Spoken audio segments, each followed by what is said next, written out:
إن الحمد لله الصلاة والسلام على رسول الله من لا نبي بعده فأعوذ بالله من الشيطان الرجيم بسم الله الرحمن الرحيم قل إن كنتم تحبون الله فاتبعوني يحببكم الله ويغفر لكم ذنوبكم الله غفور رحيم صدق الله العظيم لا يؤمن أحدكم حتى أكون أحب إليه من والده وولده والناس أجمعين। শুরু করছি প্রতিদিনের ন্যায় নিয়মিত অনুষ্ঠান দিনের পথে। আজ আমরা আলোচনা করব, যেহেতু এটা হজের মৌসুম চলছে, আমরা হজ নিয়ে অনেক কথাবার্তায় বলেছি, বাকি রয়েছে মদিনা মনোয়ারার কথা। আমরা মদিনায় কেন যাব? আমাদের এই পৃথিবীতে অনেক কিসিমের লোক রয়েছে এবং আলেমও রয়েছেন, যারা বলে থাকেন যে মদিনায় হজের অংশ নয়। ঠিকই বলেছেন, মদিনা হজের অংশ নয়, কিন্তু যারা মদিনাওয়ালার প্রেম ভিতরে লালন করে, মদিনাওয়ালাকে মহাব্বত করে, তাদের কথা হচ্ছে মদিনা হজের অংশ নয়, মুমিনের ইমানের অংশ হচ্ছে মদিনা। এই মদিনার অনেক গুরুত্ব রয়েছে, এই জন্যই আমরা মদিনায় যাব। মদিনায় আমরা কেন যাব? মদিনায় আমাদের ইমান মদিনায় রয়েছে, যাকে দেখে আমাদের পূর্বপুরুষরা, যার কথা শুনে আমাদের পূর্বপুরুষরা সাহাবায়ে কেরাম থেকে আসতে আসতে এই কথা শুনতে শুনতে ইমান এনেছে, শ্রীর জায়গায় মুসলমান হয়েছে, মুহাম্মদের নাম আগে বসেছে, যেই জায়গার কারণে সেই জায়গার কামলিওয়ালা নবী মুহাম্মদুর রাসূলুল্লাহ সাল্লাল্লাহু আলাইহি ওয়াসাল্লাম, মুমিনদের ইমানের অংশ রয়েছে মদিনায়। সেই জন্যই মুমিনরা, মুত্তাকিরা, মুসলমান যারা ইমানের দাবিদার, তারাই মদিনায় যাবে। যদিও হজের অংশ নয়, আপনি ঠিকই বলেছেন, আপনারা ঠিকই আন্দাজ করেছেন, কিন্তু ইমানের অংশ হচ্ছে মদিনা। মদিনার নবী মুহাম্মদুর রাসূলুল্লাহ সাল্লাল্লাহু আলাইহি ওয়াসাল্লাম যখন মদিনায় গেছেন আর মদিনায় যখন অবস্থান করছেন, মদিনার লোকেরা তাদের বাগানের প্রথম ফলটা আমার নবীর হাতে তুলে দিতেন আর বলতেন, ইয়া রাসূলুল্লাহ, ইয়া হাবিবাল্লাহ, আমার বাগানের প্রথম ফলটা আপনার জন্য নিয়ে এসেছি, বারাকার জন্য আপনি দোয়া করেন। নবী মুহাম্মদুর রাসূলুল্লাহ সাল্লাল্লাহু আলাইহি ওয়াসাল্লাম এই ফলটাকে হাতে নিয়ে দোয়া করতেন, আল্লাহ ওই বাগানের মধ্যে তুমি বারাকাত দান করো, আল্লাহ ওই বাগানের মধ্যে তুমি বারাকাত দান করো, মদিনায় তুমি বারাকাত দান করো, মদিনার যন্ত্রের উপর তুমি বারাকাত দান করো। তিনটা বিষয়ের উপর নবী সাল্লাল্লাহু আলাইহি সাল্লাম বারাকা দান করার কথা বলেছেন। এক পর্যায়ে এই ফলটি হাতে রেখেই আল্লাহর নবী বলেছেন, ইয়া রব্বি করিম ইব্রাহিম আলাইহিস সালাতু ওয়াস সালাম, আপনার নবী খলিল এবং বান্দা, তিনি মক্কার জন্য দোয়া করেছেন, আমি আপনার নবী এবং বান্দা। তিনি এই জায়গার মধ্যে একটু বিনয় প্রদর্শন করলেন, বললেন যে ইব্রাহিম আলাইহিস সালাম বান্দা, মানে আবদুন, গোলাম, এবং নবী এবং খলিল, আল্লাহর বন্ধু ইব্রাহিম, এই কথাটা বলেছেন। আর বলেছেন, আমিও আপনার নবী এবং আবদ, আপনার গোলাম। আর বাকি কথাটা আল্লাহর নবী বলেন নাই। তিনি বিনয়ের পরিচয় দিয়েছেন এই জায়গায় যে আমি আপনার নবী এবং আপনার আবদ, আপনার গোলাম। এই বলে, গোলাম বলে আল্লাহর কাছে পরিচয় দিয়ে তিনি তার মর্যাদাকে মালিকের কাছে বাড়িয়েছেন। মালিক তাকে স্বীকার করেছেন হাবিবুল্লাহ বলে। আর তখন তিনি বলেন, ইব্রাহিম নবী মক্কার জন্য দোয়া করেছেন, আয় আল্লাহ, আমিও মদিনার জন্য দোয়া করছি, মদিনায় বারাকাত দান করো, মদিনার ফলের মধ্যে বারাকাত দান করো, মদিনার যে যন্ত্রের মধ্যে তুমি বারাকাত দান করো। এই কথা বলে তিনি ফলটিকে মদিনার বাচ্চাদেরকে ডেকে এই বাচ্চাদিওকে এই ফলটি উপহার দিয়ে দিতেন। সুবহানাল্লাহি ওয়া বিহামদিহি সুবহানাল্লাহিল আযীম। মক্কা ও মদিনার মধ্যে মহামারী প্রবেশ করবে না, এই কথা বলেছেন কে? স্বয়ং নবী মুহাম্মদুর রাসূলুল্লাহ। অপবিত্র মানুষ ওখানে প্রবেশ করবে না, ওখানে শিরিক থাকবে না, ওখানে কোনো অপবিত্র মানুষ ঢুকবে না। এটা আমার নবীর নিষেধ। নবী সাল্লাল্লাহু আলাইহি ওয়াসাল্লাম বললেন, আমার ঘর এবং আমার মিম্বর এর মাঝখানের জায়গাটির নাম হলো একটি জান্নাতের বাগান। অর্থাৎ নবী এখন যেখানে শুয়ে আছেন এটা আমার নবীর ঘর ছিল, মা আয়েশা সিদ্দিকার ঘর ছিল এই ঘর। আর আমার নবী মদিনার মসজিদে যে খুতবা দিতেন যে মিম্বরে দাঁড়িয়ে, এই মিম্বর এবং নবীর ঘরের মাঝখানের জায়গাটাকে আমার নবী সাল্লাল্লাহু আলাইহি ওয়াসাল্লাম বলেছেন এটা হলো জান্নাতের বাগান। এখানে যারা হাজি সাহেবেরা গিয়েছেন তারা দেখবেন সাদা শুভ্র এখানে মুসল্লার মতো করে বিছানো আছে, এটাকে জান্নাতের বাগান বলা হয়।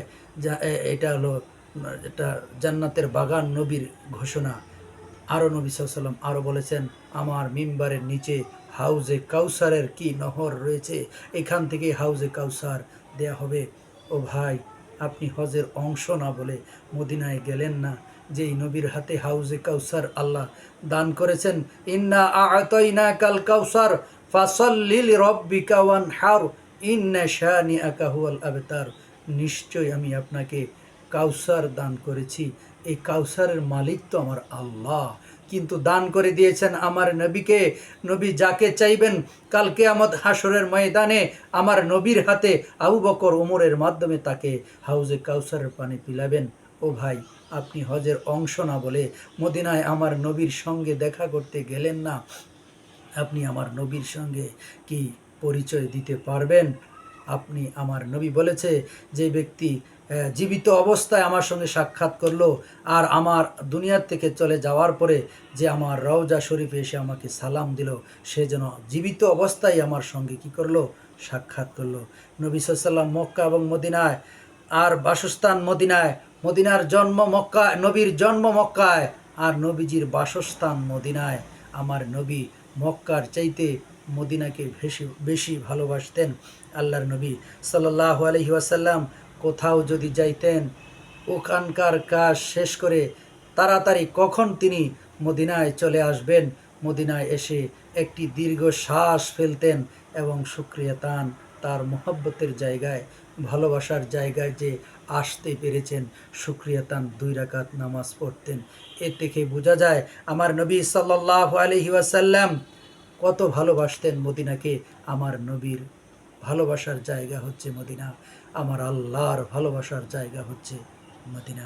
প্রত্যেক নবীর রওজায় জীবিত রয়েছেন। আমরা জানি নবী মুহাম্মদুর রাসূলুল্লাহ সাল্লাল্লাহু আলাইহি ওয়াসাল্লামের উপর দূর থেকে কোনো উম্মত যদি তার উপর দুরূদ সালাম পাঠ করে, সেটা ফেরেশতা নিজে এসে আমার নবীর কাছে পৌঁছে দেয়। আর যে ব্যক্তি নবীর রওজা শরীফে যে সালাম দেয়, এই সালামটুকু রওজা শরীফ থেকে আমার নবী নিজে নিজ কানে শুনতে পান। সুবহানাল্লাহি ওয়া বিহামদিহি সুবহানাল্লাহিল আযীম। প্রত্যেক নবীর রওজায় জীবিত থাকেন, সালাম দিলে ফেরেশতায় পৌঁছায়, আর নবীর রওজায় যাইয়া যদি কেউ সালাম দেয় এটা সশরীরে পৌঁছায়। নবী সাল্লাল্লাহু আলাইহি ওয়াসাল্লাম বিদায় হজের পরে তাওয়াফ করে, বিদায়ী তাওয়াফ করে আর এক মুহূর্ত মক্কায় দেরি করলেন না, তিনি মদিনায় চলে গেলেন, তার ভালোবাসার জায়গা। আজও মদিনার লোক যারা আমার নবীকে যারা ভালোবাসে, তারা বিদায়ী তাওয়াফ করার পরে আর এক মুহূর্ত দেরি করে না, মক্কা থেকে মদিনায় আমার নবীর ভালোবাসা প্রদর্শনের জন্য মদিনায় চলে যায়। এই জন্যই আমরা মদিনায় যাব। মদিনার হজের অংশ নয় ঠিক, কিন্তু মদিনা হলো ইমানের অংশ। নবী সাল্লাল্লাহু আলাইহি ওয়াসাল্লাম বললেন, মদিনার বালিকলা হলো ঔষধ। নবী সাল্লাল্লাহু আলাইহি ওয়াসাল্লামের শরীরে যখন বালিকণা পড়তো তখন কেউ যদি মুছতে চাইতো নবী সাল্লাল্লাহু আলাইহি ওয়াসাল্লাম বারণ করতেন, মদিনার ধুলাবালি হচ্ছে শিফা, তোমাদের শরীরে যদি পড়ে তোমরা এই ধুলাবালি কি করো না, গা থেকে ঝেড়ে ফেলে দিও না। মদিনার প্রত্যেকটা বালুকণা হচ্ছে মুমিনের জন্য শিফা স্বরূপ। এই হলো মদিনার গুরুত্ব। ও ভাই, আপনি এই জন্য মদিনায় যাবেন, আমার নবীর মহাব্বতে মদিনায় যাবেন। মদিনায় যাব এই জন্য, আল্লাহর নবী সাল্লাল্লাহু আলাইহি ওয়াসাল্লাম সফর থেকে ফিরে 2 রাকাত নফল নামাজ পড়তেন, যে এই জন্য যে তিনি তার বাসস্থান মদিনায় মানে ভালোভাবে সহি সালেম অবস্থায় ফিরতে পেরেছেন। এই জন্য আপনি মদিনায় যাবেন। মদিনার প্রত্যেকটা জায়গায় নবীর পদচারণ রয়েছে। আপনি একটু ভাবুন তো, আমার নবীর কি একটা মোক্ষম সময়। মদিনার বাতাস, মদিনার অলি, মদিনার গলি, মদিনার প্রত্যেকটা জায়গায় আমার নবীর ছোঁয়া রয়েছে। নবী প্রেমিকদের জন্য এর চাইতে বড় কিছু আর হওয়ার প্রয়োজন পড়ে না। আমার নবীর মহাব্বতের জায়গা, আমার নবী যেই জায়গাকে ভালোবাসতেন, আল্লাহর আকাশ থেকে নূরের জ্যোতি মদিনায় সরাসরি নেমে আছে। এই জন্য মদিনায় যাবেন। নবীসহ 10,000 সাহাবী, তার কলিজার টুকরা আবু বকর উমরকে বুকে নিয়ে ওই মদিনার মাটিতেই আমার নবী শুয়ে আছেন। এই জন্য আপনি মদিনায় যাবেন। এটা হলো ইমানদারের জন্য, মুমিনের জন্য ইমানের বিষয় মদিনা যাওয়া। হজের অংশ নয়, ইমানের অংশ। আমরা এই জন্যই মদিনায় যাব, যেখানে তার কলিজার টুকরা আবু বকর, উমর, আরো সাহাবাই কিরাম রিদওয়ানুল্লাহি তাআলা আজমাইন 10,000 সাহাবী সহ বুকে নিয়ে এই মদিনার মধ্যে, মদিনার জান্নাতে আল্লাহর নবী শায়িত আছেন। এই জন্য মদিনায় যাবেন। মদিনা থেকে আমার নবী যখন উঠবে, আবু বকর উমর সহ 10,000 সাহাবী নিয়ে উঠবে, কাল কিয়ামত হাসরের ময়দানে আমার নবীকে সর্বপ্রথম তোলা হবে। আর আমার নবী উঠেই বলবে, আমার উম্মত, ও ভাই জিব্রাইল, আমার উম্মত কি জাহান্নামে চলে গেছে?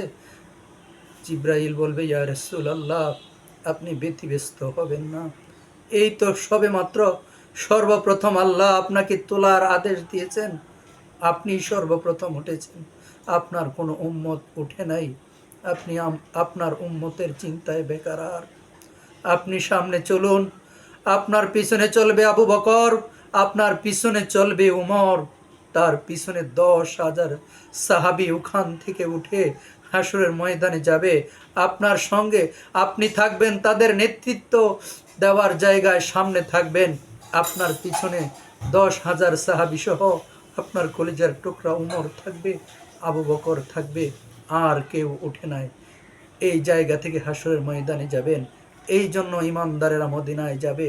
মদিনা হজের অংশ নয়, মদিনা হলো ইমানদারের ইমানের অংশ, ভালোবাসার অংশ, কলিজার অংশ। যারা আমার নবীকে ভালোবাসবে, আমার নবীর সুন্নতকে ভালোবাসবে, তারা হজের অংশ মনে করে মদিনায় যাবে না। তারা ঈমানের অংশ নিয়ে, ঈমানের দাবি নিয়ে, আমার নবীর মহাব্বতের কারণে, নবীর সাথে যে তাদের প্রেম, এই প্রেমের কারণে মানুষ অনেক কিছু করে ফেলে। তাই মদিনার নবীর সঙ্গে যাদের প্রেম রয়েছে, ভালোবাসা রয়েছে, তারাই যাবে আমার নবীর সঙ্গে দেখা করতে। তারা বলবে, ঈমান পেয়েছি আমার নবীর কারণে, আমি ঈমান পেয়েছি নবীর কারণে, আল্লাহকে চিনেছি আমার নবীর কারণে, আমি আল্লাহকে পেয়েছি নবীর কারণে, আমি সেজদা করতে শিখেছি আমার নবীর কারণে, আমি রোজা রাখতে শিখেছি আমার নবীর কারণে, আমি হজ করতে শিখেছি আমার নবীর কারণে। আমার জীবনের, মুমিনের জীবনের যত কিছু আছে সব কিছু পেয়েছে মহান মালিক রব্বি কারিমের দয়া, একমাত্র নবী মুহাম্মদুর রাসূলুল্লাহ সাল্লাল্লাহু আলাইহি ওয়াসাল্লামের মাধ্যমে। আমরা যে নামাজ পড়ি, সে নামাজ আল্লাহ আমাদেরকে বলেছে সালাত কায়েম করতে, কিভাবে পড়ব সেটা আমরা নবী থেকে শিখেছি।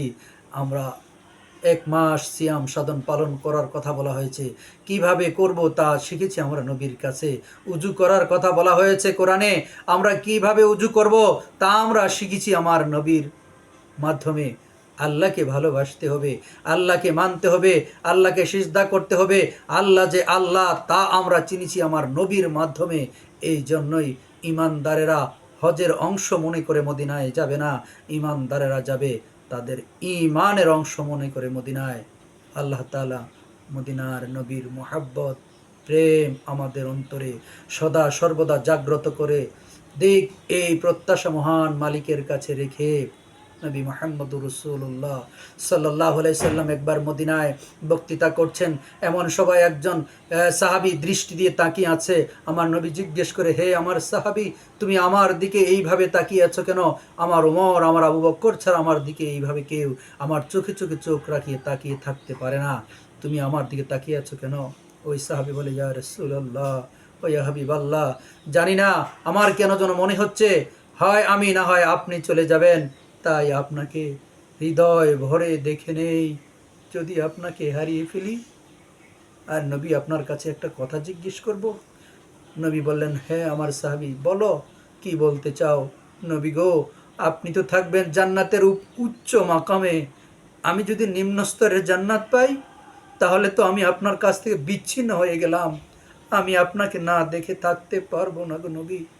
সাহাবী কথার উত্তরে আমার নবী বলে, ও আমার সাহাবী, যে যাকে ভালোবাসবে তার সাথেই জান্নাত হবে, তার সাথেই হাসর হবে। তুমি চিন্তা করো না, তুমি আমাকে যেই পরিমাণ ভালোবাসবে, তোমার প্রেম, তোমার মহাব্বত, তোমার ভালোবাসা যদি আমার প্রতি থাকে, আমি যেখানেই থাকি তুমি আমার সঙ্গেই থাকবা। আয় আল্লাহ, আপনার কাছে ফরিয়াদ, এই জিলহজের 10 দিনের মধ্যে অনেক বারাকাতপূর্ণ 10 দিন, এই হজের সপ্তমতম দিনে জুম্মাবার দিনে আসরের পরে মাগরিবের আগে আপনার কাছে আমার ফরিয়াদ, আয় আল্লাহ, নবীর প্রেম মোহাব্বত দিয়ে অন্তরটা ভরে দিন। আল্লাহর নবী, আপনার নবীকে যেই জান্নাতে রাখবেন সেই জান্নাতে একটু জায়গা করে দিয়েন। আর নবীর প্রতি ভালোবাসা রেখে আমাদেরকে দুনিয়া থেকে বিদায় নেওয়ার তৌফিক দান করেন। সুবহানাল্লাহি ওয়া বিহামদিহি, সুবহানাকা আল্লাহুম্মা ওয়া বিহামদিকা, আশহাদু আল লা ইলাহা ইল্লা আনতা, আস্তাগফিরুকা ওয়া আতুবু ইলাইক। ইয়া রাব্বি লাকাল হামদু কামা ইয়ানবাগি লিজালালি ওয়াজহিক ওয়া আযীমি সুলতানিক। আসসালামু আলাইকুম ওয়া রাহমাতুল্লাহি ওয়া বারাকাতুহু।